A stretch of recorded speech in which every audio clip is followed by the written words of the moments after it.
अस्सलामु अलैकुम वरहमतुल्लाहि वबरकातुहू।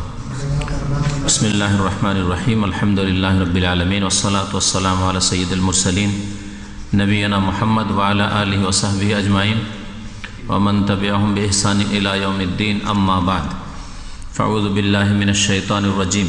या अय्युहर रसूलु कुलू मिनत तय्यिबाति वअमलू सालिहा। আল্লাহ পাক রব্বুল আলামিনের সমস্ত প্রশংসা যে আল্লাহ পাক আমাদের সৃষ্টি করেছেন এবং আমাদের হেদায়েত দান করেছেন। আল্লাহ পাক রব্বুল আলামিন লাখ লাখ শুকরিয়া যে আল্লাহ পাক রব্বুল আলামিন সহি আকীদা সঠিক বিশ্বাসের আল্লাহ পাক তৌফিক দান করেছেন। আল্লাহ পাকের কাছে দোয়া করি আল্লাহ পাক রব্বুল আলামিন প্রত্যেক মুসলিমকে সহি আকীদা গ্রহণের তৌফিক দান করেন, সহি আকীদা সম্পর্কে আমাদের জ্ঞান অর্জনের তৌফিক আল্লাহ পাক দান করেন। সালাত এবং সালাম নাযিল হোক নবী মুহাম্মদ সাল্লাল্লাহু আলাইহি ওয়াসাল্লামের উপর, যিনি সহি আকীদা নিয়ে এসেছিলেন এমন এক সময় যখন আরো মুশরিকরা বাতিল ভ্রান্ত আকীদায় নিমজ্জিত ছিল। আমাদের দর্শের বিষয়বস্তু হচ্ছে আকীদাতুত তাওহীদ, মানে তাওহীদের আকীদা। তাওহীদ মানে আল্লাহ পাকের একত্ব, আর আকীদা মানে বিশ্বাস, আল্লাহ পাকের একত্ব সম্পর্কীয় বিশ্বাস। আল্লাহ সম্পর্কে আমাদের আকীদা কেমন হইতে হবে, আল্লাহ পাকের দ্বীন, আল্লাহ পাকের রাসূল সম্পর্কে আমাদের আকীদা কেমন হওয়া উচিত, এই বিষয়গুলি আর বিভিন্ন দিক নিয়ে আমাদের আলোচনা হবে।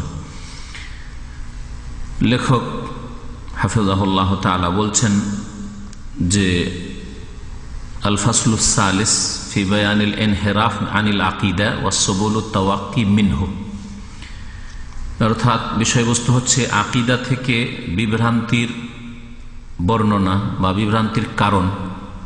মানুষ সঠিক বিশ্বাস থেকে, সহি আকীদা থেকে কেন বিভ্রান্ত হয়েছে, পথভ্রষ্ট হয়েছে, আর এই আকীদার বিভ্রান্তি থেকে বাঁচার উপায় বা কি।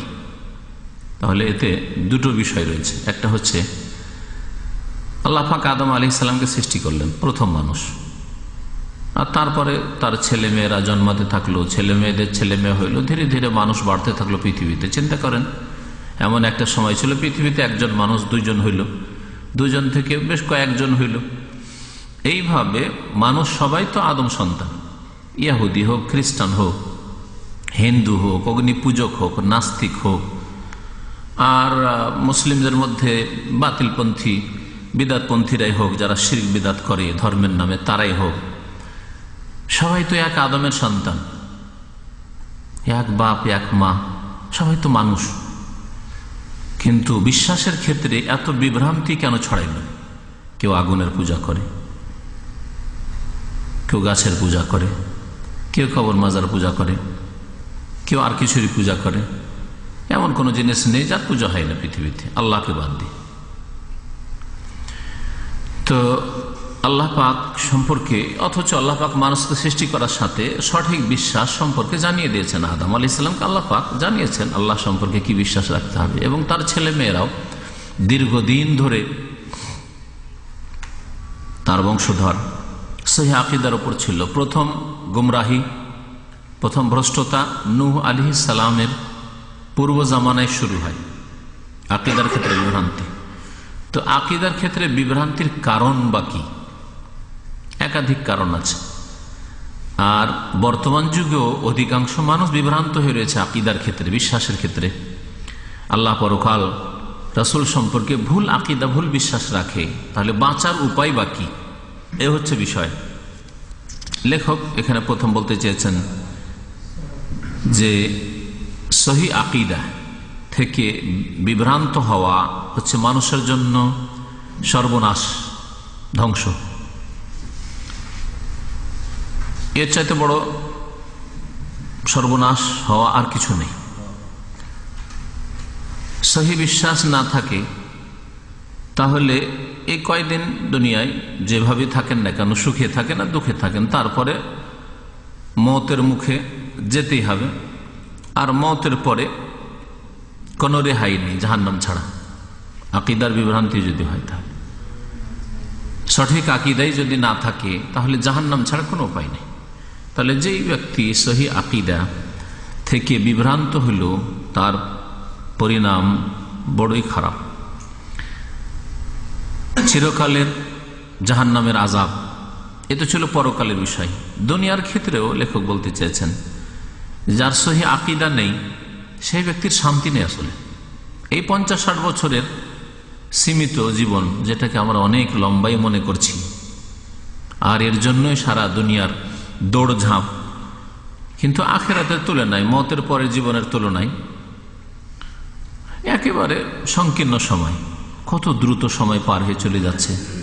আপনি আমি কিছুদিন আগে মনে হচ্ছে যে নাবালক ছিলাম, সাবালক হইলাম, বিয়ে শাদী হইলো, এখন বুড়া।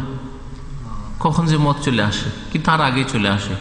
বার্ধক্যে পৌঁছিতেই পারবেন না, তার আগে মত দেখতে পাচ্ছেন চোখের সামনে। তারপরে এই দুনিয়াতেও এই অল্প সময়েও শান্তি নেই ভ্রান্ত আকীদা নিয়ে। কারণ মানুষের যদি আকীদা সহি হয়, তাহলে সঠিক আকীদার ভিত্তিতে মানুষের কর্ম হয়। যেমন যার আকীদা হবে তেমন তার কর্ম হবে।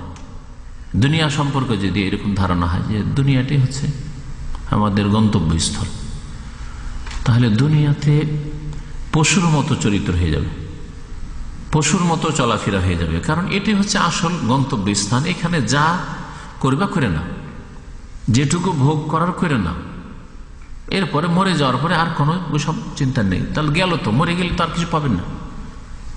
মরে যাওয়ার পরে তার কোনো বিশ্বাস নেই, মাটিতে মিশে গেলেন। তাহলে এই ধারণা যদি থাকে দুনিয়া সম্পর্কে যে যা পাচ্ছ করো, তাহলে টাকা পয়সা ইনকামের ক্ষেত্রে হালাল হারাম, বৈধ অবৈধ, লুট তারাজ কোনো পার্থক্য নেই, পয়সা হলে হলো। যৌন চাহিদা পূরণ করার ক্ষেত্রে জেনা ব্যভিচার কোনো পরোয়া নেই, তাই না? শুধু এই ধারণার কারণে যে দুনিয়া হচ্ছে গন্তব্যস্থান, এখানে এসছি, এখানেই তো ভোগ বিলাসের জায়গা, আয়েশ আরামের জায়গা, আর আমাকে জবাবদিহি করতে হবে, এরকম কোনো বিশ্বাস নেই। যার ফলে দুনিয়াতে খুন, লুট পাট, জুলম, অত্যাচার ঘরে ঘরে সমাজে শুরু হয়ে যাবে। কোনো শান্তি থাকবে সেই সমাজে, সেই পরিবার? কিন্তু যদি আকীদা সহি থাকে, আল্লাহ পাক আমাদের সৃষ্টি করেছেন, দুনিয়া হচ্ছে কর্মস্থান। আল্লাহ পাক এই মানুষের দুনিয়ার কাজের ভিত্তিতে, কর্মের আমলের ভিত্তিতে আল্লাহ পাক তার স্থান নির্ধারিত করবেন। এখানে যে যত ভালো কাজ করবে সে তত ভালো স্থান জান্নাতে পাবে, আর যে পাপ করবে তার জন্য জাহান্নাম আল্লাহ তৈরি করে রেখেছেন। আল্লাহ পরীক্ষা করছেন মানুষকে, পৃথিবীতে এই জন্য পাঠিয়েছেন। আল্লাহ পাক জানছেন সবকিছু, আমরা কি করছি না করছি। আল্লাহ পাক সর্বশক্তিমান, আল্লাহ পাকের কুদরত ক্ষমতার বাইরে কেউ যেতে পারে না, জানছেন, আবার ক্ষমতার বাইরে যেতে পারে না, ঠিক না? দুনিয়ার ক্ষেত্রে সরকার আপনার সম্পর্কে জানছে, কিন্তু ক্ষমতার বাইরে, আপনি দেশের বাইরে পালিয়ে গেলেন অপরাধ করে, অথবা জানতে পারলো না যে কোথায় কি অপরাধ করলেন। কিন্তু আল্লাহর ক্ষেত্রে আল্লাহ সবকিছুই জানছেন, আর আল্লাহ পাকের ক্ষমতার বাইরে যেতে পারবেন না। তাহলে এইসব বিশ্বাস যত মজবুত হবে তত আমল ভালো হবে কিনা, তত পাক পবিত্র জীবন হবে কিনা। আকীদা যদি সুন্দর হয়, তাহলে এই আকীদাই মানুষকে ভালো কাজের জন্য উদ্বুদ্ধ করবে। যত সুন্দর আকীদা হবে তত ভালো কাজ করবে। তারপরে আকীদা এখানে ক্ষান্ত নাই, একদিন মরতে হবে এবং জবাবদিহি করতে হবে। দুনিয়াতে যদি কোথাও জবাবদিহি নাও করতে হয়, কেউ ধরলো না, না সরকার ধরতে পারলো না, বাপ মায়ে কোনোদিন জিজ্ঞেস করলো না, সামাজিক কোনো বিচার সালিসে ফাঁসলাম, হ্যাঁ, না কোনো মান ইজ্জত নষ্ট হইল, অপরাধ করলাম, কেউ কিছু করতে পারলো না দুনিয়াতে। কিন্তু আল্লাহ পাকের কাছে হিসাব হবে না, হবে না? এটা হচ্ছে একজন মুসলিম মুমিনের বিশ্বাস, যে ইমানদার সত্যিকার অর্থ মুসলিম, তার বিশ্বাস, জন্মসূত্রে মুসলিম, পরোয়াই নেই। সহি আকীদা যার আছে সে হচ্ছে সত্যিকার অর্থে মুসলিম। তো যার এই আকীদা আছে, আল্লাহর সামনে প্রত্যেক মানুষকে জবাবদিহি করতে হবে, হিসাব হবে। সে অপরাধ করবে, করবে না। আর যদি হয়ে যায় অপরাধ, তো সে ভুল পথে থাকবে, কখনো থাকবেন না। তওবা করে সংশোধন করে ফিরে আসবে। লেখক তাই বলছেন, লিআন্নাল আকিদাতা সাহিহাতা হিয়া দাফিউল কাউয়্যু ইলাল আমালিন নাফি। সহিহ আকীদাই সক্রিয়ভাবে মানুষকে ভালো কাজের দিকে, যেসব কাজ মানুষের উপকারে আসে সেই কাজের দিকে নিয়ে যায়। আকীদা যদি শুদ্ধ হয়, সহিহ হয়। আর যদি কোনো ব্যক্তির কোনো এইরকম সহিহ আকীদাই না থাকে, না আল্লাহর ইলম, আল্লাহর জ্ঞান, আল্লাহ সবকিছু জানছেন, না আল্লাহ পাকের কুদরত, না আল্লাহ পাকের তৌহিদ একত্ব, না আল্লাহ পাক হিসাব নেবেন, না জবাবদেহি করতে হবে, না জান্নাত না জাহান্নাম, মওতের পরে কি আজীবন আছে, কোনো চিন্তা নেই।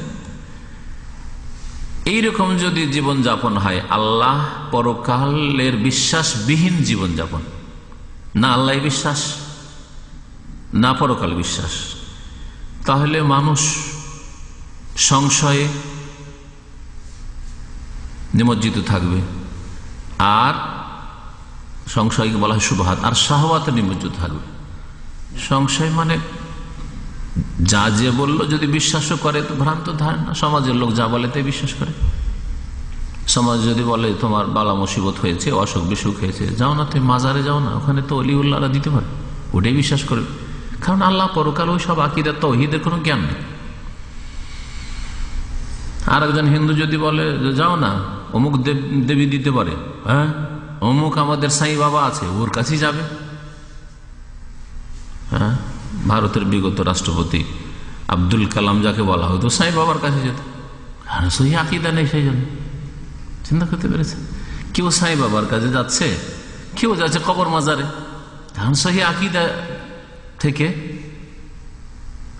একেবারে অজ্ঞ, এই সম্পর্কে কোনো বিশ্বাস নেই বা সহি আকীদার কোনো জ্ঞান নেই। এক সংশয় শুবহাতে পড়ে আছে, যা যে বললো তাই শুনল। কারণ মুক্তি চাই বিপদ আপদ থেকে, সুখ চাই, মনে করলো যে এটি হইতে পারে, লোকে বলছে তো যাই করি। শাহওয়াত কুপ্রবৃত্তির অনুসরণ, মনে যা চাইবে তাই করবে, কারণ জবাব দিতে হবে এরকম কোনো চিন্তা নেই। সুতরাং হারাম খাবে, সুদ খেতে কোনো বাধা নেই, ঘুষ খেতে কোনো বাধা নেই, দুর্নীতি করতে বাধা নেই, বেঈমানি আত্মসাৎ করতে বাধা নেই, দেশের খেয়ানত করতে কোনো বাধা নেই। দেশ চলে যাক জাহান্নামে, কোটি কোটি টাকা পাবো, অসুবিধা কি?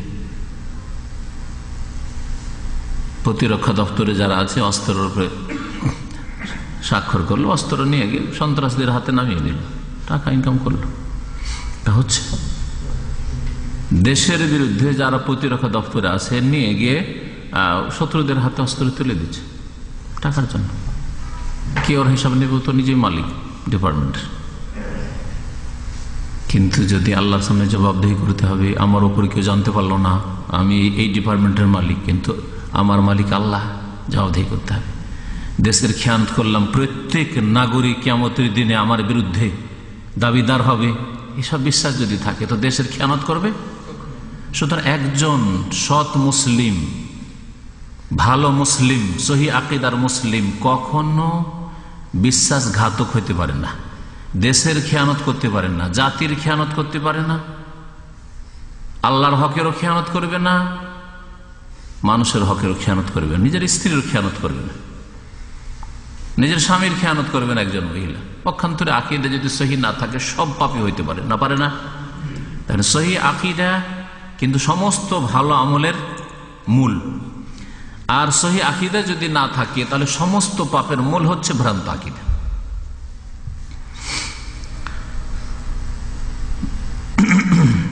যখন মানুষের সংশয় বেড়ে যায় আর দুনিয়া যখন শান্তি না পায়, তখন শান্তির জন্য রাস্তা তলাশ করে কোনো রাস্তা যখন না পায়, এখানে এটা কথা বোঝার জন্য আর একটা জিনিস বুঝতে হবে। যতই বড় বিপদ আপনার আসুক না কেন, যদি আল্লাহর প্রতি বিশ্বাস আপনার থাকে, এক আল্লাহ, আমি আল্লাহর বান্দা এবং আল্লাহকে আমি ডাকি, সুতরাং বালা মুসিবত আসলে আল্লাহ আমাকে অসহায় ছেড়ে দিবেন না। আর যদি দেখা যায় যে আমার প্রাণটা আল্লাহর সন্তুষ্টির জন্য চলেই গেল, শহীদ হব ইনশাআল্লাহ, তারপরও যতই বিপদ আপদ আসুক না কেন আত্মহত্যা করবে না। আর যদি শাহাদাত বরণ করতে হয় তো এই চিন্তা করবে না যে আমার স্ত্রীর কি হবে, ছেলে মেয়ের কি হবে, ওইসব চিন্তা নেই। যে আল্লাহ আমার হেফাজত করনে वाला সে আল্লাহ আমার বিবি ছেলে মেয়ের হেফাজত করনে वाला। ঠিক না? পক্ষান্তরে যদি এইরকম বিশ্বাস না থাকে তাহলে যখন দেখবে যে পৃথিবী সংকীর্ণ হয়ে আসলো, ভবিষ্যৎ একেবারে অন্ধকার, এইরকম প্রাণ রেখে লাভই নেই, না রাখবো না, তাহলে কি করে? আত্মহত্যা করে। যেসব লোকেরা আত্মহত্যা করে এভাবেই করে। তো বালা মুসিবত যখন আসে, দুনিয়া দেখলো অন্ধকার, ঋণে ডুবে গেছি, এই ঋণ পরিশোধ করতে পারছি না, লোকজনে পেরেশান করছে, সমাজে মুখ দেখাতে পারছি না, আত্মহত্যা করে।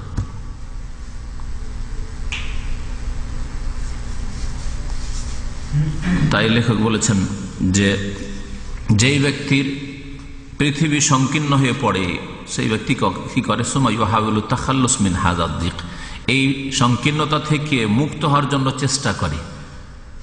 যখন কোনো মুক্তি পাই না, বিপদ আপদ থেকে মুক্তির কোনো পথ পাই না, তখন বেএনহাই হায়াতি, জীবন দিয়ে দাও, ওয়ালাউ বিল ইনতিহার, আত্মহত্যা করে হোক না কেন, যেভাবে হোক না, রাখবই না প্রাণকে। মূর্খ মানুষরা মুসলিম সমাজে দেখা গেছে, বন্যায় এবছর ফসল পেল না, কত লোক আত্মহত্যা করেছে। হ্যাঁ, একটা মাত্র ছেলে না মেয়ে ছেলে, এরকম ঘটনা কয়েক বছর আগে শুনলাম, মারা গেছে, তো বলছে আমার আর বেঁচে থেকে লাভ কি, আমিও থাকবো না। কিন্তু একজন মুমিন এই কাজ করবে? আর আল্লাহর দান ছিল, আমার এক ছেলে আমার এক মেয়ে আল্লাহর দান ছিল, যে আল্লাহ পাক দিয়েছেন সে আল্লাহ পাক নিয়েছেন। আল্লাহ পাক ইচ্ছা করলে আমাকে আমার স্ত্রীকে নিতে পারতেন। নিরাশ হওয়ার কিছু নেই, আল্লাহর কাছে আশা রাখি আল্লাহ পাক নিয়েছেন, আবার দেবেন। দেখলেন একজন মুমিনের চিন্তাধারা কেমন, আর একজন কমিন, জন্মসূত্রে মুসলিম হোক কিন্তু আসলে মুমিন নয় সে, হ্যাঁ বেদিন, যার ফলে বলছে আমার আর বেঁচে থেকে লাভ কি, আমার যখন ছেলেটাই গেল তো আমার আর বেঁচে থেকে লাভ, ফসলই হইল না, খাবো কি, ছেলে মেয়ে খাবে কি, রাখবই না জীবনটা। স্বামী স্ত্রীতে ঝগড়া হলো, এই স্বামীর মুখ আর দেখবো না, মহিলার আত্মহত্যা করে। কিন্তু আল্লাহর প্রতি যদি বিশ্বাস হতো, আল্লাহ পাক পরীক্ষা করেছেন জালেম স্বামী দিয়ে, দুনিয়াতে কষ্ট হবে, বালা মুসিবত হবে, আল্লাহ পাকের কাছে দোয়া করে আল্লাহ পাক মুশকিল আসান করবেন।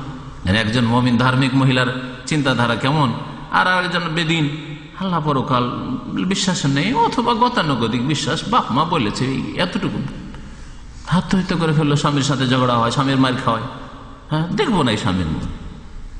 আর এক জাহেল পুরুষ, এই স্ত্রী যখন এইরকম চরিত্র খারাপ করলো, না সমাজে মুখ দেখাবো কি করে, আত্মহত্যা করে। একজন মুমিন এই কাজ কখনো করবেন না, ধার্মিক লোক। আকীদার উপকারিতা শুধু আখিরাতের সাথে সীমিত না, এই কথা আমি বুঝতে চাইছি। সহি আকীদা যদি থাকে তো একজন মানুষ শান্তিতে দুনিয়াতেও থাকবে, আর এই শান্তির জীবন মওতের পরেও পাবে ইনশাআল্লাহ তাআলা। ওয়াল মুজতামা আল্লাযী লা তাসুদু আকীদাতুন সহিহা, যেই সমাজে সহি আকীদা নেই সেই সমাজ হচ্ছে মুজতামাউন বাহিমুন, পাশবিক চরিত্র সম্পন্ন সমাজ, পশুর চরিত্র। সেই সমাজের লোকদের চরিত্র হচ্ছে পশুর মতো।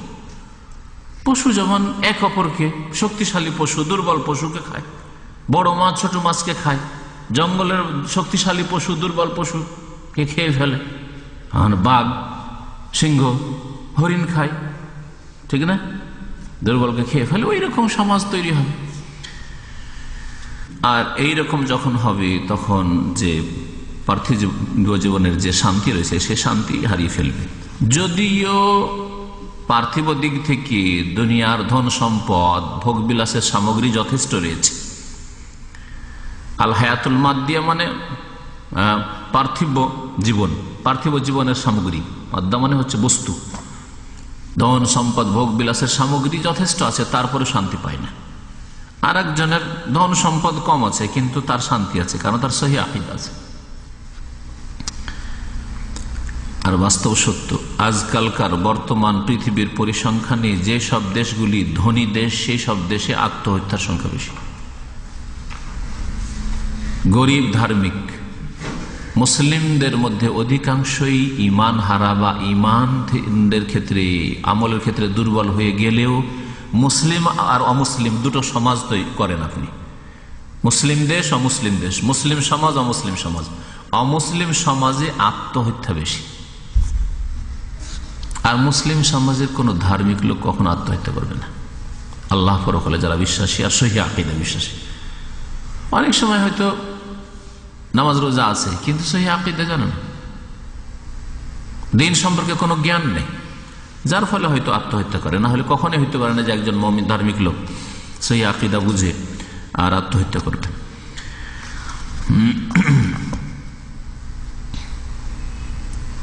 পার্থিব ভোগবিলাসের সামগ্রী, ধন সম্পদ, নেতৃত্ব যতই হোক না কেন, যতই বড় হোক না কেন, যতই বেশি হোক না কেন, তার দিক নির্দেশনার প্রয়োজন রয়েছে। দুনিয়ার ধন দৌলত যদি থাকে, ভোগবিলাসের সামগ্রী থাকে, আর তার যদি কেমন করে ব্যবহার হইতে হবে সেটা যদি জানা না থাকে, তাহলে ধন সম্পদ অনেক সময় মানুষের জন্য বিপদ ডেকে নিয়ে আসবে। নবী সাল্লাল্লাহু আলাইহি ওয়াসাল্লাম এই জন্য বলেছেন যে তোমাদের গরিব হওয়াকে ভয় করি না, লাস্তু আখশা আলাইকুমুল ফাকরা, সহিহ বুখারী হাদিস, ওয়ালাকিন আখশা আন তুবসাত আলাইকুমুদ দুনিয়া, আমার ভয় লাগছে যে তোমাদের জন্য দুনিয়াকে একেবারে প্রশস্ত করে দেওয়া হবে, অনেক ধন সম্পদ তোমাদের হাতে আসবে, তখন তোমরা তাতে ঝাঁপিয়ে পড়বে, যেমন আগের জাতিরা ঝাঁপিয়ে পড়েছিল। ফাতুহলিকুম কামা আহলাকাতুম, যেমন আগের জাতিরা ধন সম্পদের কারণে ধ্বংস হয়েছে, ফেরাউন কারণ, তেমন তোমরাও ধ্বংস হবে।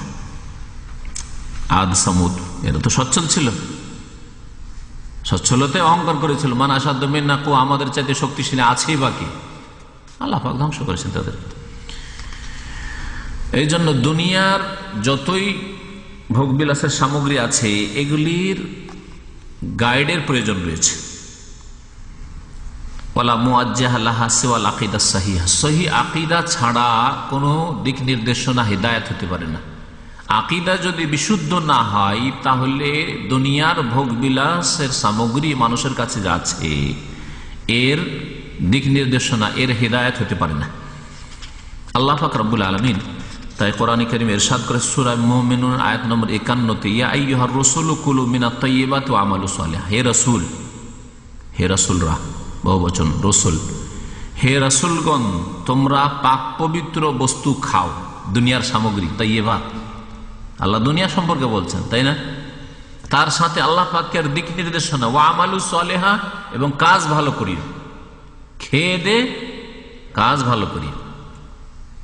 আল্লাহ পাকের নিয়ামতের ব্যবহার কেমন হইতে হবে? এই নিয়ামত যেন ভালো কাজে ব্যবহার হয়। নিয়ামত খেয়ে দে, আরে খেয়ে দে, আপনি পয়সা আছে বিবাহ শাদী করলেন, আমালু সালেহ ভালো কাজ করলেন, বিবাহ শাদী করেছেন, পয়সা আছে বিবাহ শাদী করলেন, সব ভালো হয়েছে। আর খেয়ে দে জেনা ব্যভিচারে লিপ্ত হল, ভোগ বিলাস করছে, এক রাতে 30 লক্ষ টাকা।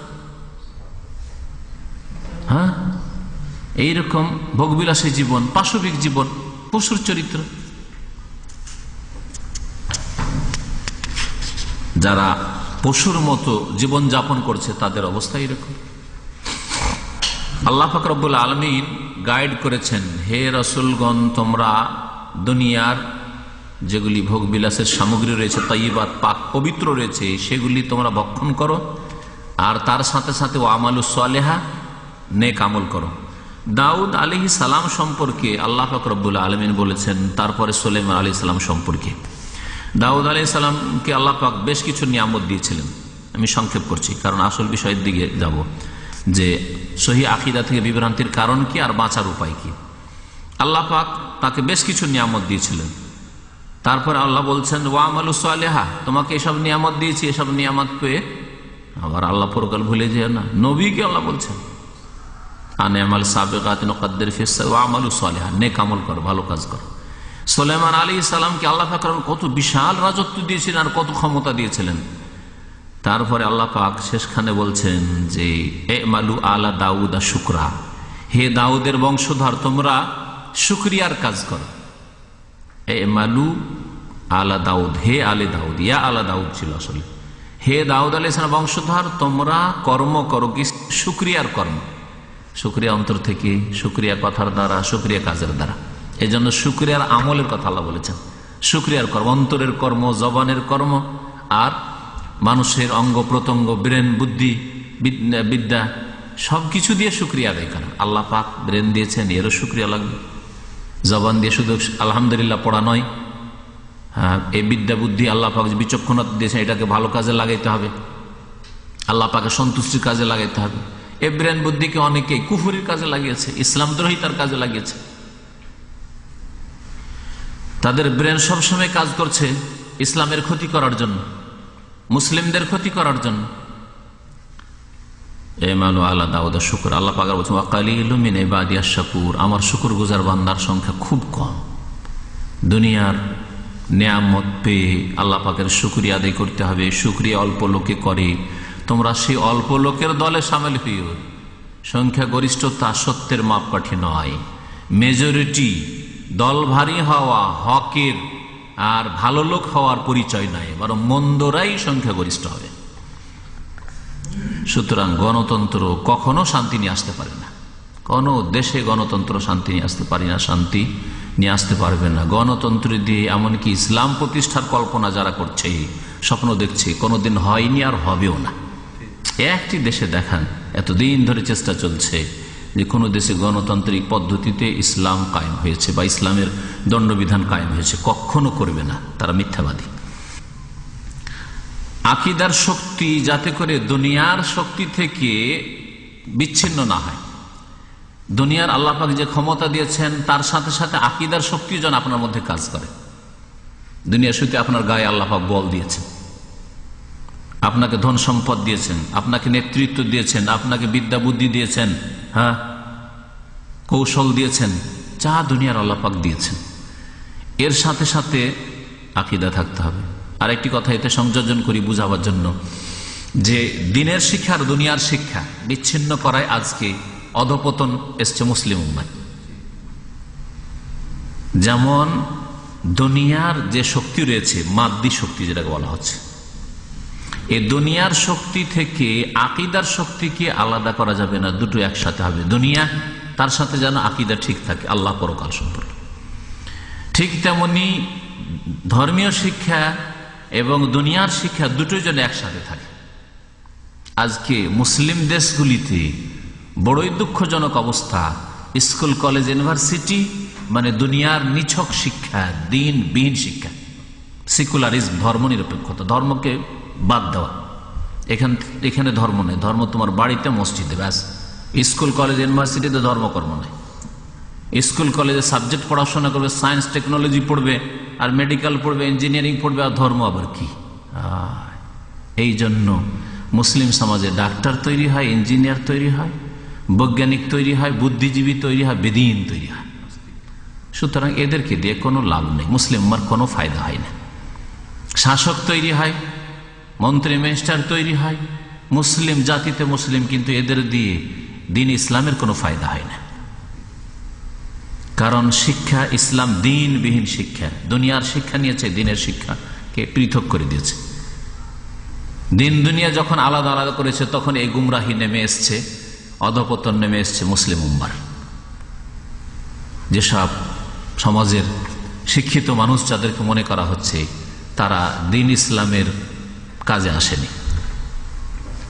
পক্ষান্তরে যতদিন পর্যন্ত দিন দুনিয়ার শিক্ষা একসাথে ছিল, আর আলহামদুলিল্লাহ এখনো সৌদি আরবে দিন দুনিয়া দুটোর শিক্ষা একসাথে আছে, যার ফলেই সৌদি আরবে দেখবেন যে একজন ডাক্তার, ইঞ্জিনিয়ার, তারপর আল্লাহ আকবার আজান হইলেই মসজিদে টান। শুধু নামাজের বিষয় নয়, ইসলাম সম্পর্কে তাদের জিজ্ঞাসা করেন, সঠিক কথা তারা বলতে পারবে। আমাদের দেশের আলেমরা সহি আকীদা সম্পর্কে অতদূর জ্ঞান রাখে না যতদূর এখানকার ডাক্তার, ইঞ্জিনিয়ার এখানকার সিলেবাস পড়ে জ্ঞান রাখে। ক্লাস 2-3 ছেলেকে এখানে জিজ্ঞাসা করুন, গিয়ে অঙ্ক জিজ্ঞাসা করেন তবু বলতে পারবে, সায়েন্স জিজ্ঞাসা করেন তবু বলতে পারবে। ক্লাস 2-এ যতটা পড়া হয় 2-3-তে অতটাই বলতে পারবে। আর তার সাথে আইন আল্লাহ, আল্লাহ কোথায় জিজ্ঞেস করেন সঠিক উত্তর দিতে পারবে। তাওহীদ কত প্রকার ঠিক বলতে পারবে। আর আমাদের দেশের বড় বড় ডাক্তার, ইঞ্জিনিয়ারকে জিজ্ঞেস করেন যে আল্লাহ কোথায়, অথবা জিজ্ঞেস করেন যে তাওহীদ কত প্রকার, হা লা আদরি, ঠিক না? কোনো খবর নেই তাদের। মাদ্রাসার পড়াশোনার যে শিক্ষা ব্যবস্থা, শিরক বিদাতে ভরা শিক্ষা থাকায়, যদিও নাম হচ্ছে মাদ্রাসা, যদি জিজ্ঞাসা আইন আল্লাহ, আল্লাহ কোথায়, বলছে সর্বত্র বিরাজমান, সবকিছুতে বিরাজমান। মুমিনের কলবে কলবে আল্লাহ, ভ্রান্ত উত্তর, গুমরাহির উত্তর। তৌহিদ কত পুরো, আবার তৌহিদকে তোমরা ভাগ করতে শিখেছো? তৌহিদ আবার কিসের ভাগ আছে? তৌহিদ আবার কিসের ভাগ? লা ইলাহা ইল্লাল্লাহ মানে কি? আল্লাহ স্রষ্টা, আল্লাহ সৃষ্টিকর্তা, আল্লাহ সৃষ্টিকর্তা, এই কথা তো আরব মুশরিকেরা মানত। তাহলে লা ইলাহা ইল্লাল্লাহর সাথে দ্বন্দ্ব আবার কি ছিল আরব মুশরিকদের?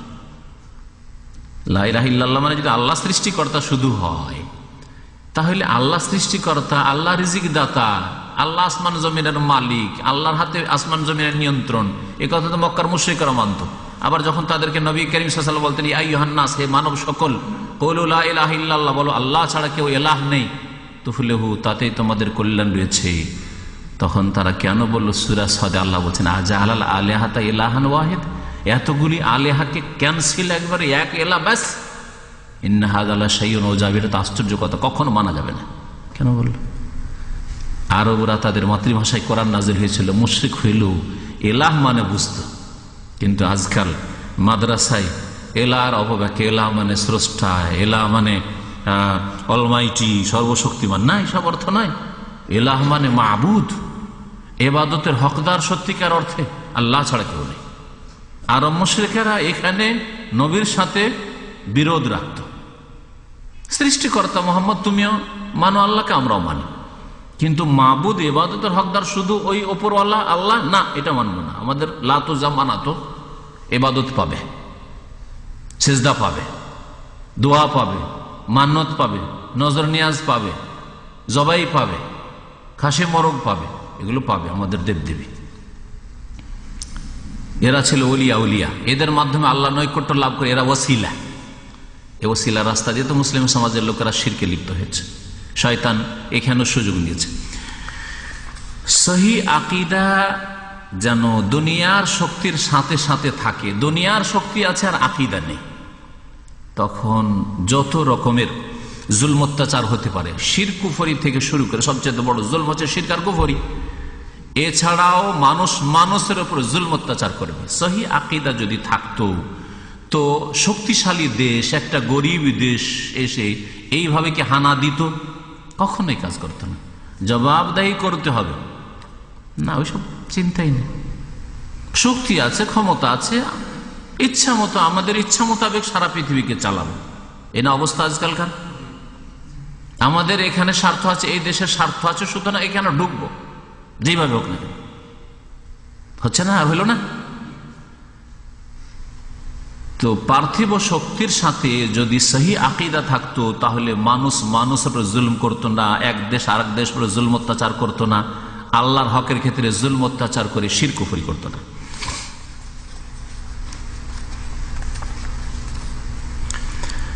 যখনই এই পার্থিব শক্তি আকীদা বিহীন হয়ে গেছে, আকীদা শূন্য হয়ে গেছে, তখন এটা হয়েছে ধ্বংসের কারণ মানব জাতির। সারাতিল কুওয়াতুল মাদিয়াতু ওয়াসিলাতা দিমারিন ওয়ানহিদার, তখনই ধ্বংসের কারণ হয়েছে এই পার্থিব শক্তি। এই পার্থিব শক্তি দিয়ে বিশ্বযুদ্ধে কিভাবে সারা পৃথিবী সর্বনাশ করল, কিভাবে যে সব বড় বড় যুদ্ধগুলি হইল এই কয়েক বছরের মধ্যে, এতে কিভাবে জাতিকে ধ্বংস করলো, কিভাবে মানুষকে ধ্বংস হলো, কত মানুষকে খুন করলো। আকীদাবিহীন দুনিয়ার শক্তি, দুনিয়ার পাওয়ার, অস্ত্র অস্ত্র হাতে, আর আকীদা নেই। আল্লাহ পরকাল জবাবদিহি করতে হবে, কিছু কামা হুয়া আল মুশাহাদ আল ইয়াউম ফি দুআলিল কাফির আল্লাতী তামলিকু মাদ্দা। লেখক বলছেন, যেমন আজকে দেখতে পাচ্ছেন কুফরি শক্তিগুলির মধ্যে যে কি জুলম অত্যাচার চলছে। দুনিয়ার শক্তি আছে কিন্তু আকীদা, আল্লাহ পরকালের আকীদা নেই। ওয়ালা তামলিকু আকীদাতান সাহিহা, সহি আকীদা নেই, যার ফলে যত পাপ তা তাদের মধ্যে পাওয়া যাচ্ছে। ওয়াল ইনহিরাফ আনিল আকীদাতিস সাহিহাতি লাহু আসবাব, সহি আকীদা থেকে বিভ্রান্তির বেশ কিছু কারণ রয়েছে, যা জেনে রাখা প্রত্যেক মানুষের জন্য আবশ্যক, শুধু মুসলিমের জন্য না। কারণ প্রত্যেক মানুষকে আল্লাহ পাক তার ইবাদত বন্দেগীর জন্য সৃষ্টি করেছেন। এবং আল্লাহ পাকের ইবাদত করতে হবে সঠিক পন্থায়। আর ইবাদতের প্রথম বিষয় হচ্ছে সঠিক বিশ্বাস। আকীদা অন্তরের ইবাদত, আপনার বিশ্বাস ফেদ হচ্ছে অন্তরের ইবাদত। ইবাদত শুধু নামাজ পড়া নয়, রুকু সিজদায় ঝুঁকলেন আর বসলেন দাঁড়ালেন, এটাই শুধু ইবাদত নয়। অন্তরের ইবাদত হচ্ছে সহি আকীদা, তাজিবু মারফাতুহা। তার প্রথমটি হচ্ছে কিসের প্রথম? সহি আকীদা থেকে বিভ্রান্তির প্রথম কারণ হচ্ছে আল জাহলু বিল আকীদা সাহিহা, সহি আকীদা সম্পর্কে অজ্ঞতা। আমার একটা বক্তব্য আছে অনেক পুরাতন, সেটা হচ্ছে সত্য গ্রহণে বাধা। তাতে এই কারণগুলি অধিকাংশ এসছে, যদিও ওখানে হয়তো কিছু বাড়তি কথা আছে যা আজকের আলোচনায় আসবে না, আজকে কিছু আছে অতিরিক্ত আসবে যা, তো সেই আলোচনা নেই, কিন্তু কাছাকাছি আলোচনা ওতে আছে। প্রথম কারণ মানুষের সহি আকীদা থেকে বিভ্রান্ত হওয়ার সহি আকীদা সম্পর্কে অজ্ঞতা। ব্যক্তি পর্যায়ে দেখেন, আর পারিবারিক ক্ষেত্রে দেখেন, সামাজিক ক্ষেত্রে দেখেন, রাষ্ট্রীয় পর্যায়ে দেখেন, আন্তর্জাতিক ক্ষেত্রে দেখেন, যে কোনো ক্ষেত্রে দেখেন, দিন ইসলাম থেকে, আল্লাহ প্রদত্ত দিন থেকে অজ্ঞতাই হচ্ছে, আর বিশেষ করে সহি আকীদা থেকে অজ্ঞতাই হচ্ছে সহি আকীদা বিশুদ্ধ বিশ্বাস থেকে বিভ্রান্ত হওয়ার মূল কারণ। সঠিক আকীদা যদি জানতো, কেউ গোমরাহ করে শিরকে কুফরিতে নিয়ে যেতে পারত না। যে কোনো দিকের সহি আকীদা হোক না কেন, আল্লাহর তৌহিদ সম্পর্কে হোক, শিরকগুলি জানার ক্ষেত্রে হোক, আল্লাহ পাক রব্বুল আলামিনের সামনে জবাবদেহির ক্ষেত্রে হোক, হিসাব নিকাশের ক্ষেত্রে হোক, আল্লাহ পাক রব্বুল আলামিনের মহাজ্ঞান ইলম সময় ওয়াসিয়া কুল্লা শাইইন ইলমাহ, আল্লাহ পাকের ইলম সবকিছুকে ঘিরে আছে, পরিব্যাপ্ত, এ সম্পর্কে হোক, আল্লাহ পাক যে আলা কুল্লি শাইইন কাদির, সবকিছুর ওপর সর্বশক্তিমান তিনি, এই সব বিষয়গুলি যে কোনো ক্ষেত্রে হোক না কেন, আল্লাহ পাকের সম্পর্কে, আল্লাহ পাকের দিন সম্পর্কে সহি আকীদা থেকে অজ্ঞতাই হচ্ছে আকীদার ক্ষেত্রে বিভ্রান্তির মূল কারণ। একটা লোক যদি সহি আকীদা আল্লাহ সম্পর্কে জানে যে আল্লাহ সবকিছু দেন, আল্লাহর কাছে সবকিছু চাইতে হয়, তো কখন কবর মাজারে চাইতে যাবে? কিন্তু সহি আকীদা থেকে অজ্ঞ, আর যে যা বলে তাই শোনে। আসলে কোন মোল্লা এসে বললো ওলিয়া উলিয়া জানো, উলিয়া উলিয়াকে আল্লাহ পাক যেমন তেমন ক্ষমতা দিয়েছেন, আরে তারা মরেও মরেন না, কখনো বলবে না যে ওলিয়া উলিয়া মারা যায়, বেয়াদবিটা বলি কথা বলবে না। ওলি আউলিয়া এত শক্তিশালী এবং আল্লাহ পাক সব দায় দায়িত্ব ওলি আউলিয়াকে দিয়ে দিয়েছেন।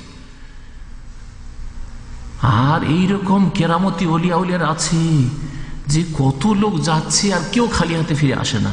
যান শাহজালালে গিয়ে দেখে আসেন, যান একবার আজমির শরীফে যান, ফিরে দেখে আসেন। আরে পয়সা থাকলে চলে যান বড় পীর সাহেবের দরগাহে চলে যান, আব্দুল কাদের জিলানী নামও নিবে না, নাম বিনা উজুতে নেওয়াও যাবে না। এও এক ভ্রান্ত আকীদা। ভ্রান্ত আকীদার শেষ আছে? কি জন্য? সহি আকীদা থেকে অজ্ঞতাই হচ্ছে আকীদার ক্ষেত্রে গুমরাহির মূল কারণ। আল্লাহ সম্পর্কে সহি আকীদা জানেন, আল্লাহর কদর করল না, ওমা কাদারুল্লাহ হাক্কা কাদারিহি, আল্লাহ পাকের যথাযোগ্য মর্যাদা না জানলো না মানল, আল্লাহকে চিনল না। আল্লাহ সম্পর্কে যদি জানতো যে আল্লাহ পাকের বান্দা, সকলে আল্লাহ পাকের বান্দা, মুহাম্মদ সাল্লাল্লাহু আলাইহি ওয়াসাল্লাম এত শ্রেষ্ঠ মানুষ, তারপরে আবদুহু ওয়া রাসূলুহুর কালিমা পড়ছি, আবার মুহাম্মদ রাসূলুল্লাহ সাল্লাল্লাহু আলাইহি ওয়াসাল্লাম সাহাবায়ে কেরামরা তার সবচাইতে নিকটবর্তী এবং শ্রেষ্ঠ মানুষ এই উম্মতের রাসূলের পরে, আর কোথায় জিলানি, কোথায় চিশতি, আর কোথায় অমুক জায়গায় তমুক জায়গায় ঘুরে বেড়াচ্ছি।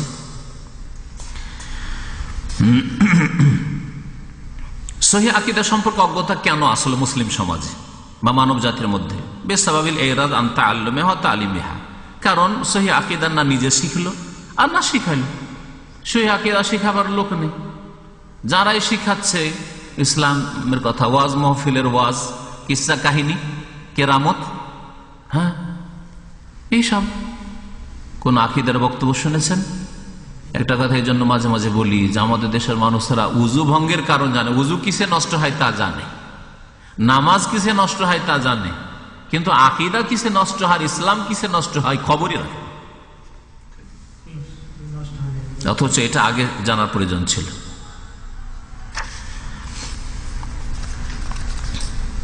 তারপরে না সহি আকিদা জানলো, হাত্তা ইয়ানশা জিলুন লা ইয়ারিফু তিলকাল আকিদা, না সহি আকিদা জানলো, না সহি আকিদার বিপরীত জানলো। কারণ বিপরীতটাও জানতে হবে, কারণ বিপরীতটা আসলটাকে নষ্ট করে, সেটাও জানলো না। সুতরাং হককে বাতিল মনে করলো আর বাতিলকে হক মনে করলো। এখন যদি আমাদের বাংলাদেশ, ভারতে, পাকিস্তানে বিদাতি সমাজে গিয়ে বলে নবী মাটির পয়দা, নবী আদম সন্তান, বলবে এটি বাতিল, তাই না? আর যদি নবী নূরের পয়দা, আচ্ছা ঠিক কথা বলেছেন, হ্যাঁ হায়াতুন নবী ঠিক বলেছেন, এই হুজুর ঠিক আছে, তাই না?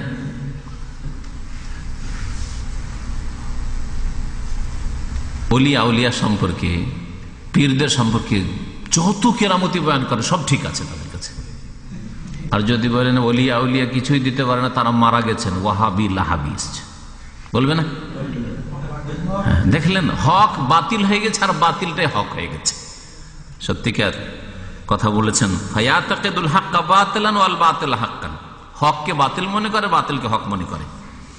যেমন উমর ইবনে খাত্তাব রাদিয়াল্লাহু তাআলা, দ্বিতীয় খলিফা আমিরুল মুমিনিন বলেছিলেন, ইন্নামা তুনকাযু উরাল ইসলামে উরওয়াতান উরওয়াতান, ইসলামের এক একটি শিকল, উরওয়া, এক একটি শিকল ধ্বংস হয়ে যাবে, নষ্ট হয়ে যাবে কখন? ইযা নাশাফিল ইসলামে মান লা ইয়ারিফুল জাহিলিয়া, যখন ইসলামে এমন লোকের আসবে যারা জাহিলিয়াত বুঝে না, ইসলাম বিরোধী বিষয় বুঝে না, শিরিক বুঝে না, বিদাত বুঝে না, যারা এইরকম লোক যখন মুসলিম সমাজের নেতৃত্ব দেবে, ধর্মগুরু, এরা হবে আলেম হুজুর, শিরক কত প্রকার বুঝে না, বিদাত কি বুঝে না।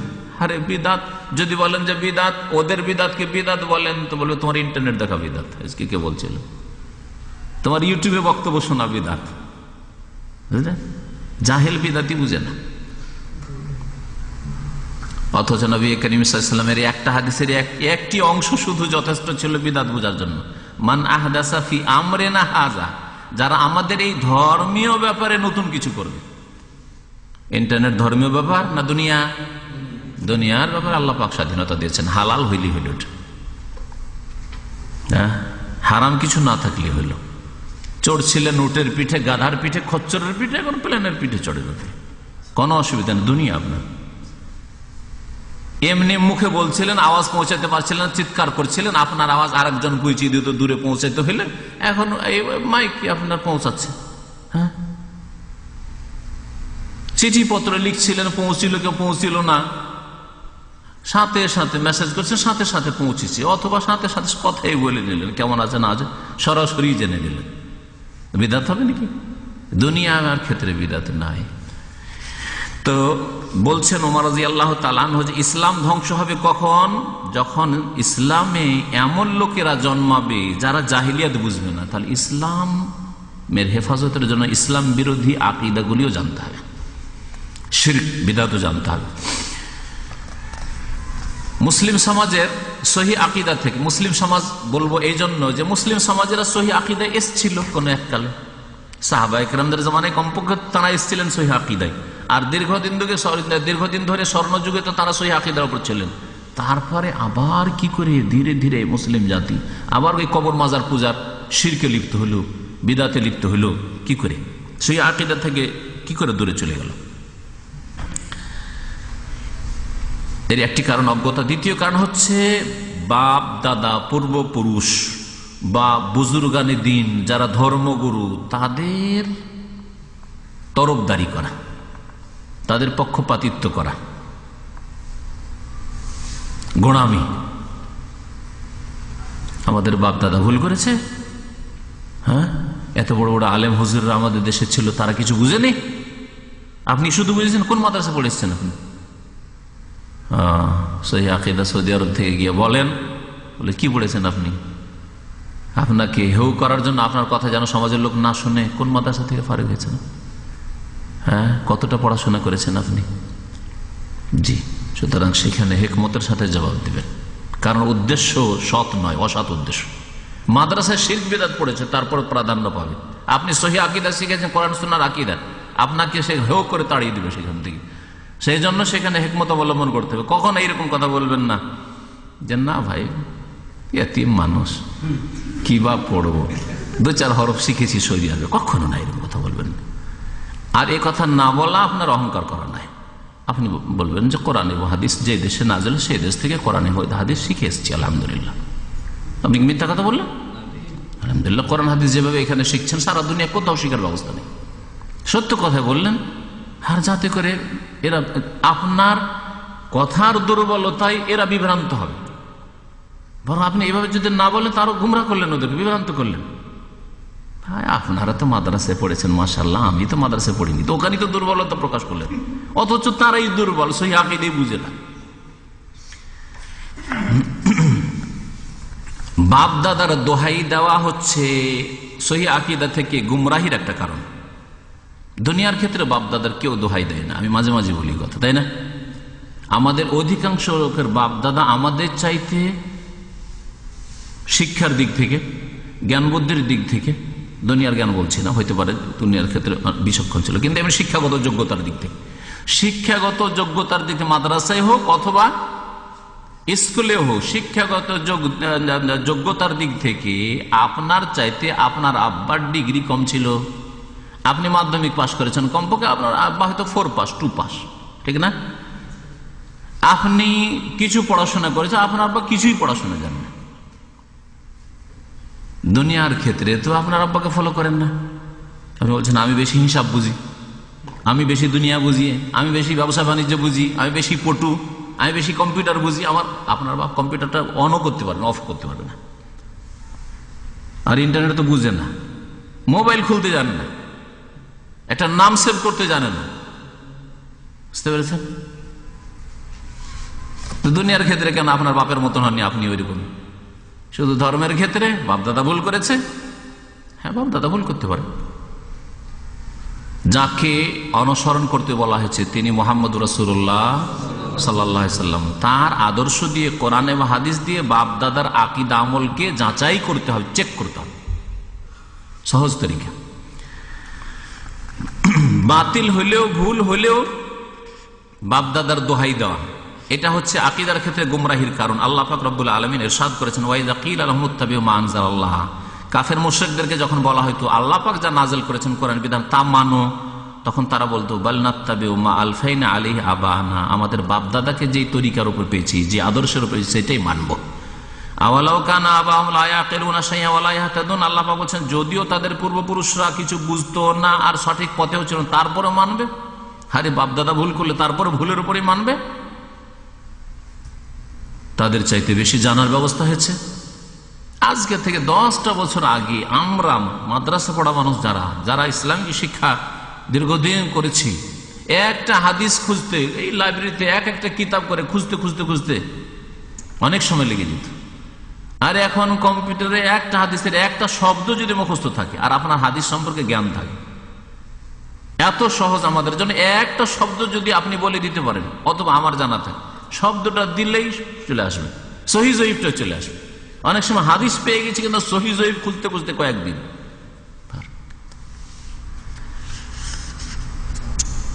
তাহলে জানার ব্যবস্থা হয়েছে, বাপ দাদার যুগে জানার ব্যবস্থা ছিল না, এখন জানার ব্যবস্থা হয়েছে। কবর মাজার পূজার উপর তারা থেকে গেছে বলে আমাদেরকেও থেকে যেতে হবে। হ্যাঁ, পীর ধরাকে তারা ধর্ম মনে করেছে, আমাদেরকেও তাই ধর্ম মনে করতে হবে। অথচ আমার কাছে জানার ব্যবস্থা হয়েছে, আপনার কাছে জানার ব্যবস্থা হয়েছে? কখনো না। তৃতীয় কারণ সহিহ আকীদা থেকে গুমরাহির হচ্ছে আত-তাকলিদুল আমা, অন্ধ অনুকরণ। আকীদার ক্ষেত্রে বিনা কোনো দলিলে মানুষের কথা নাও, যে যা বলল শুনে নাও। আর এই ক্ষেত্রে বিশেষ করে পথভ্রষ্ট হয়েছে মানুষ ধর্মগুরুদের কারণে। হুজুররা, আমাদের পীরে কিবলা এরকম বলেছেন, অমুক হুজুর এই বলেছেন, যে হুজুর সম্পর্কে ভক্ত, অন্ধ অনুকরণ, অন্ধ ভক্ত হওয়া মানুষকে আকীদার ক্ষেত্রে গুমরাহ করেছে যারা বিনা দলিলে চলে। হ্যাঁ, আলেমদের কথা যদি নিতেন এবং একটু সচেতন হয়, আলেমদের কথা অবশ্যই নিতে হয়। প্রত্যেক সাধারণ মানুষ কোরআন এবং হাদিস জানতে পারবে না সরাসরি, যতক্ষণ পর্যন্ত আলেমের সাহায্য না নিবি, কিন্তু দলিলকে খানিকটা সামনে রেখে। এজন্য বিনা দলিলে বড়দের কথা, মানুষের কথা অন্ধভাবে নিয়ে নেওয়া, এটি গুমরাহির কারণ হয়েছে।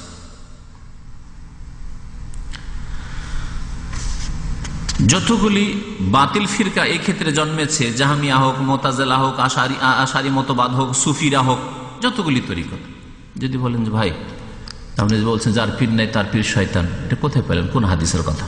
বলছে বুজুর্গানি দিনটা বলেছে। হ্যাঁ, কিতাবে আছে, কিতাবে আছে। হ্যাঁ, পীর ভণ্ডদের কিতাবে আছে, কোরআন এবং হাদিসে নেই। না সাহাবায়ে কেরামদের কথায় আছে, না তাবেঈনদের, না তাবা তাবেঈন, নাকি ইমাম আবু হানিফার কথায় আছে, না শাফি মালিক আহমদ কেউ বলেছেন, কেউ বলেন। কিন্তু পীর ভণ্ডরা বলেছে। অন্ধ অনুকরণ হচ্ছে গুমরাহির কারণ। 4 নম্বর কারণ হচ্ছে যারাকে বড় মনে করি, ওলি আউলিয়া বা নেক লোক, সৎ লোক, তাদের সম্পর্কে অতিরঞ্জন করা, অতি ভক্তি, অতি মহাব্বত, কুলু। প্রত্যেকের আল্লাহ পাক একটা নির্ধারিত মর্যাদা দিয়েছেন, তার বেশি যদি করে দেন তাহলে সেখানে শিরক, বিদআত, কুফরি দেখা যাবে। নবী রাসূলগণের ক্ষেত্রে হোক অথবা নেক মানুষদের ক্ষেত্রে হোক, যখনই আপনি অতি ভক্তি করবেন, কোরআন এবং হাদিসে এই ভক্তি নেই, আর সেই ভক্তি করলেন। আমাদের হুজুর সাহেব ভুল করতে পারেন না, যদিও কোরআন হাদিস তার আলেম হোক না কেন, শুনে নেন ভালো করে, যদিও কোরআন হাদিস তার আলেম হোক না কেন, যদি এই আকীদা মনে করেন যে আমাদের ওস্তাদ ভুল করতে পারেন না, এখানে গুমরাহি আসবে, সাবধান। কোরআন এবং হাদিসের আলেম সম্পর্কে যদি এইরকম আকীদা না রাখা যায়, তাহলে যারা কোরআন এবং হাদিসের দলিলের পরে করে বিদাতি আলেম, পীর, তাদের সম্পর্কে যদি আকীদা থাকে আমাদের পীর আবার ভুল করবেন, তো গুমরাহি আসবে না তো কি হবে? সহি আকীদা থেকে গুমরাহির কারণ হচ্ছে আল গুলু ফিল আউলিয়া ওয়াস সালিহিন। কিতাবুত তাওহীদের একটা এই জন্য চ্যাপ্টার, অধ্যায় আছে যে মানব জাতির ইতিহাসে শিরকের অনুপ্রবেশের কারণ হচ্ছে কি? আল গুলু ফিল আউলিয়া ওয়াস সালিহিন। ওলি আউলিয়া যাদেরকে মনে করা হচ্ছে, আল্লাহ পাক জানেন কে ওলি কে আউলিয়া তার, কারণ আল্লাহ পাক যিনি বন্ধু গ্রহণ করেছেন তিনি বেশি জানেন আমার চাইতে, আপনার চাইতে, যে কাকে তিনি বন্ধু হিসেবে গ্রহণ করেছেন। ওলি আউলিয়া সম্পর্কে অতিরঞ্জন, বাড়াবাড়ি করা, অতি ভক্তি করা, অতি ভক্তি বিদাতির লক্ষণ। ধর্মের ক্ষেত্রে যদি অতি ভক্তি হয় তাহলে হচ্ছে শিরক, বিদাতের লক্ষণ। যে মর্যাদা আল্লাহ পাক দিয়েছেন সেই মর্যাদার ঊর্ধ্বে তাদের সম্পর্কে আকীদা রাখা।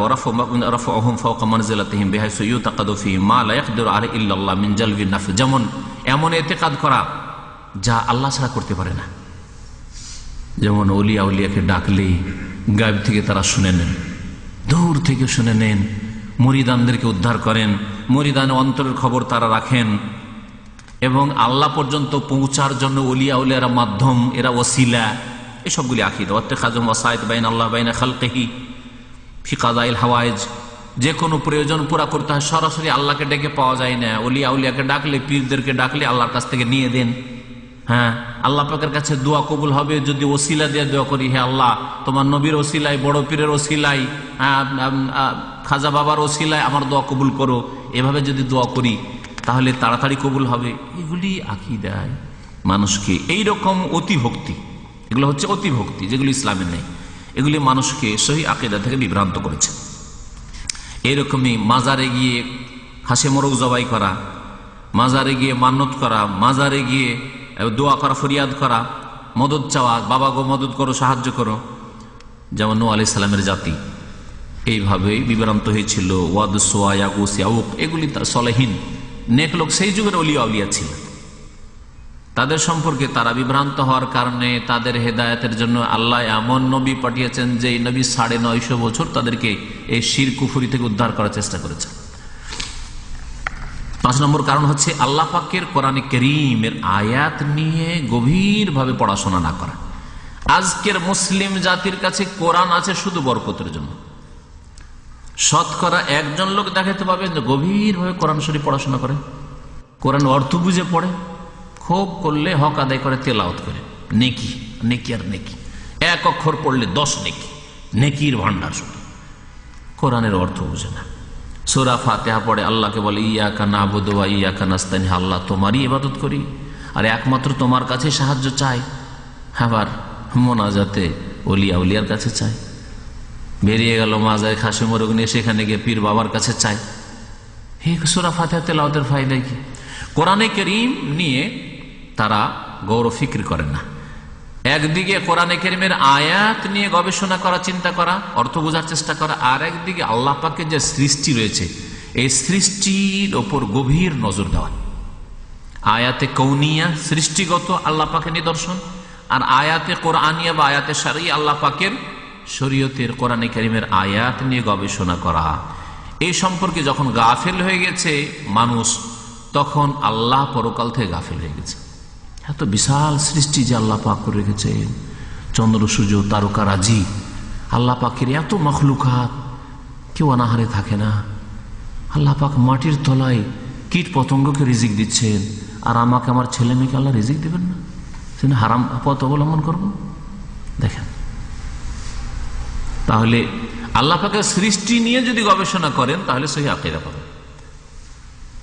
আল্লাহ পাক প্রত্যেকটা মাখলুকের খবর রাখেন, আমার খবর রাখেন, আমি পাপ করে বেঁচে যাব, তাহলে পাপ হবে না।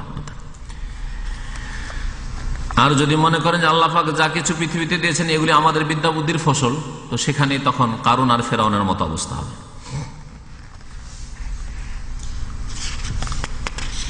6 নম্বর কারণ লেখক উল্লেখ করেছেন সহিহ আকীদা থেকে, গুমরাহির বাড়িতে ছেলেরা বড় হচ্ছে, মেয়েরা বড় হচ্ছে, কিন্তু ইসলামের শিক্ষা নেই।